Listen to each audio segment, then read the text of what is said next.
কলির জীবের দুর্দশা দেখে ফাল্গুনী পূর্ণিমা তিথিতে স্বয়ং ভগবান পূর্ণ ব্রহ্ম গৌরহরি আবির্ভাব হয়েছেন। সেই ফাল্গুনী পূর্ণিমা তিথি আগত। কলিহত জীবের যে দুর্দশা ছিল সেটা দেখে মহাপ্রভু যেমন ধরাধামে আসেন, জীবকে উদ্ধার করবার জন্য ভক্তি শূন্যতা দেখে নিজে ভক্তি আচরণ করে দেখিয়েছেন। নিজে আচরীয় ধর্ম জীবের শিখায়, নিজে আচরণ না করলে শেখানো না যায়।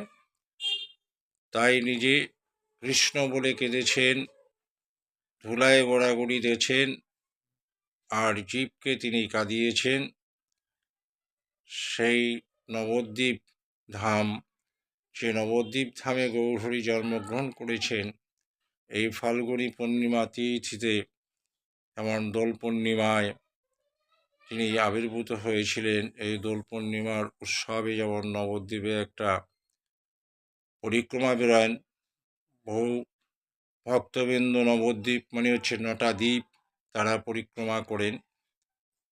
তাই যদি পারেন নবদ্বীপে একবার আসবেন। নবদ্বীপ হেন মানে জায়গা নেই ত্রিভুবনে।